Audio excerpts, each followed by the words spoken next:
오늘은 2024년 갑진년 갑일간 총 운세를 한번 볼게요. 간단하게. 어, 우선 총운을 보고 일주별로 운세를 한번 풀어보겠습니다. 우선 갑을 병정 무기용시 임기 한 템포가 끝나고 갑이 다시 이렇게 시작하는 운이 왔거든요. 갑이라는 것은 새로운 출발을 의미하고 이 목기운이라는 건 뾰족하게 솟아오르는 기운이거든요. 무언가 새롭게 일어난다는 뜻이 됩니다. 그렇기 때문에 새롭게 무언가를 시작하시는 분들이 굉장히 많죠. 지지로는 토가 왔기 때문에, 토기운이 왔기 때문에, 토라는 것은 이것저것 섞여 있는 거기 때문에 뭔가 한 가지 일만 하지는 않는다라는 거죠. 이것저것 잡다하게 섞인 일이 벌어질 가능성이 높다라고 볼 수 있습니다. 일단 이 진토라는 것은 갑일간한테 편제지만 신금 정관이랑 임수 편인이 인묘가 됩니다. 이게 한마디로 관이랑 인성 인묘가 되죠. 신금 정관을 쓰시는 분들은 조금 애로사항이 있겠죠. 관인 소통이 안 되기 때문에 이것으로 인해서 직장 전변이 일어날 가능성이 매우 높아지는 한 해가 되지 않을까 저는 전망이 됩니다. 물론 어, 경금이라는 편관을 쓰시는 분들은 이 토생금에 대해서 이 편관을 쓰시는 분들은 좀 유리할 수는 있지만 정관을 쓰시는 분들은 조금 불리한 한 해가 될 수 있다라고 저는 판단이 됩니다. 관인 소통이 힘들어지기 때문에 그로 인해서 직장 전변이 일어날 가능성이 굉장히 높다. 물론 대운이 신유술 대운을 지나고 있으신 분들은 조금 달라질 거라고 저는 예상이 됩니다. 그리고 이 편제라는 것은 활동 무대도 되거든요. 그리고 내가 활동하고 있는 무대가 확장이 되는 거죠. 이 진토라는 것은 넓게 펼쳐진 기운이기 때문에 활동력이 강화되고 활동 무대가 넓어진다. 지금 오타거든요. 좀 이해를 해주시고요. 일단 진중의 을목 겁재로 인해 경쟁 환경이 조성이 되고 배우자에 대한 경쟁 환경이 생길 수도 있고 재물에 대한 경쟁 환경이 벌어진다.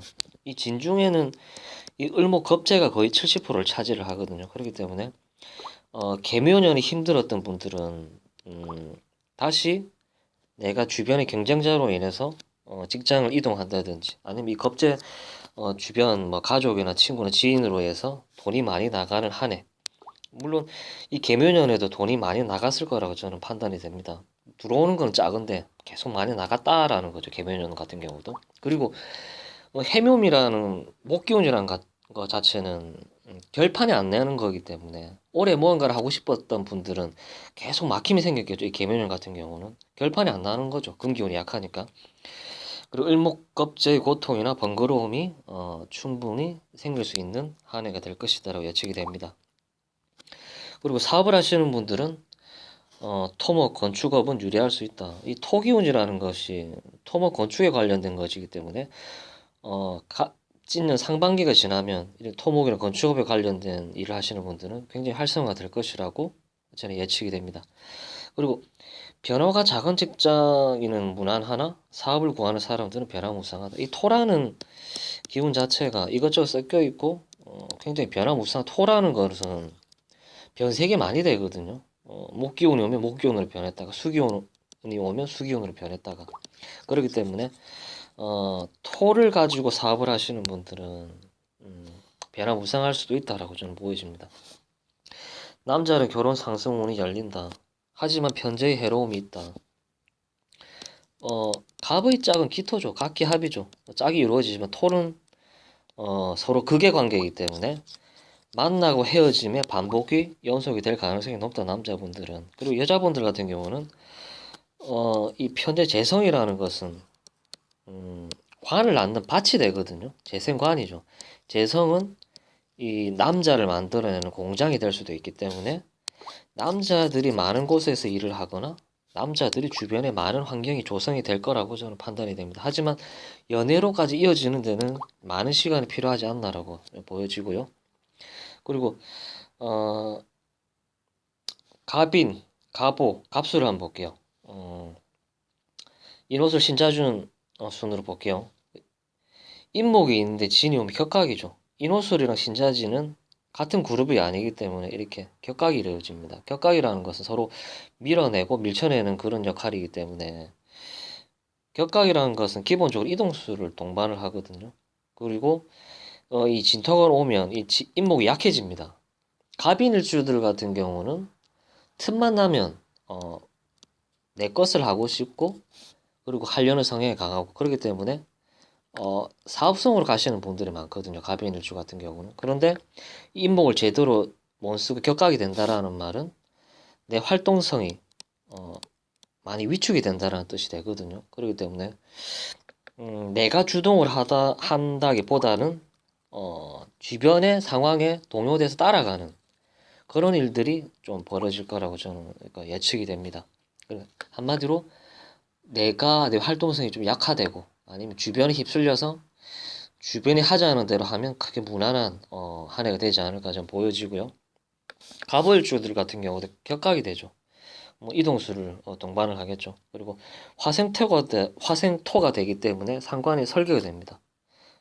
내 건강이라든지 이런 걸 좀 잘 챙겨야 되겠죠. 그리고 내가 하는 일이 위축이 된다. 식신이라는 것은 일반적인 거면 오화상관은 가공이 들어간 거기 때문에 기술 사업도 되거든요. 이런 것들이 좀 위축이 될 수도 있다라고 보시면 될 것 같습니다. 그리고 이런 쪽 관련해서 사업을 하시는 분들은 규모가 줄어들 수 있다.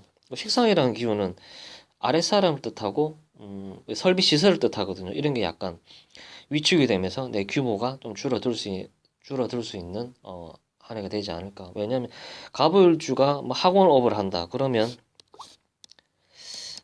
학생 수가 줄어들 수도 있겠죠. 아무래도. 그리고 갑술일주 같은 경우는 진술충이 일어나죠.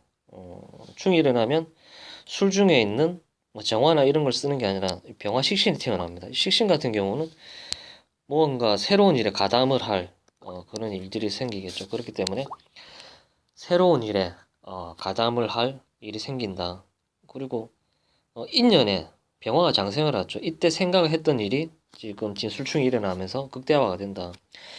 내가 뭔가를 배우고 싶었다거나 뭐 음식 사업을 한다거나 뭐 이런 식으로 뭐 병화 식신을 쓰기 때문에 패스트푸드나 이런 거 하면 좀 좋겠죠.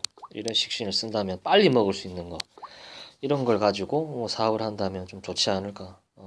어쨌든 공부든 사업이든 이런 쪽에 관련된 사업을 하시지 않을까 저는 예측이 됩니다.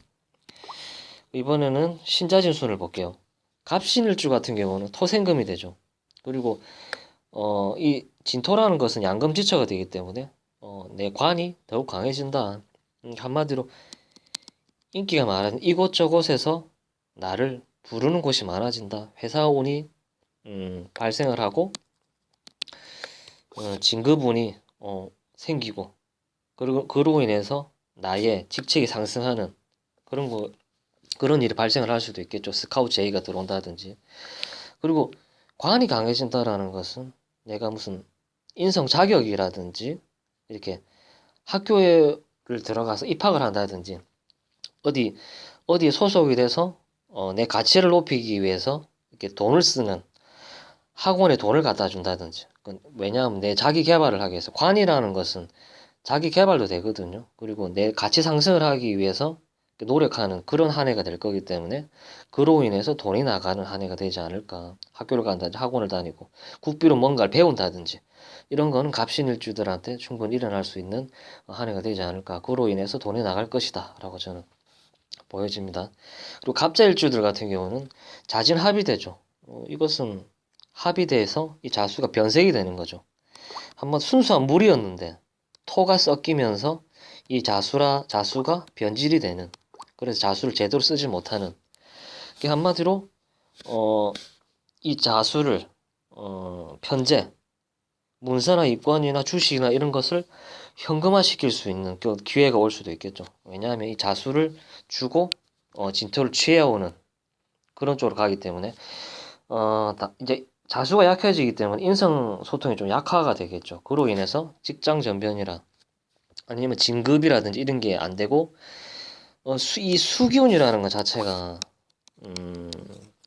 긴 공부를 하기에는 굉장히 유리한데 이 자수가 사라지기 때문에 긴 공부, 긴 시험에는 좀 불리할 수가 있다. 그러니까 단기로 자격증을 딴다든지 이런 건 가능한데 긴 시험, 긴 공부에는 좀 불리해질 수 있다. 그리고 이 수기운이라는 것 자체가 애정을 만드는 기운인데 이게 약화가 된다라는 것은 내 연애운이 좀 약화가 될 수가 있다. 아무래도 이 갑진년에는 갑자일주드는 나의 연애운이 굉장히 약해진다라고 볼 수 있겠습니다. 그리고 마지막으로 갑진일주 같은 경우는 진지는 형이죠. 뭔가 조정을 할 일이 생기는 한 해가 되겠죠. 뭐 법적으로든 뭔가 이렇게 다툼이 발생할 수도 있고 내가 하고 있는 사업을 조정할 일이 생길 수가 있다. 그리고 편지에는 내가 활동하고 있는 무대가 조정이 된다. 그로 인해서 뭐 부서 이동이라든지 이사라든지 뭐 그런 일들이 발생을 할 수 있겠죠. 그리고 부친, 편지는 부친을 뜻하기 때문에 아버지 쪽 문제가 발생을 할 수도 있다라고 볼 수도 있겠죠. 그리고 이 진토는 수기운이 인묘가 되기 때문에 애정운은 조금 약해질 수도 있다라고 보시면 될 것 같습니다. 아무튼 뭐 이렇게 부족하지만 간단하게 갑진년, 갑일간 운세를 이렇게 봤습니다. 다음에는 을목일간을 가지고 또 이렇게 간단하게 한번 풀어보도록 하겠습니다. 제 영상이 좋았다면 좋아요, 구독 부탁드릴게요. 좋은 하루 되세요.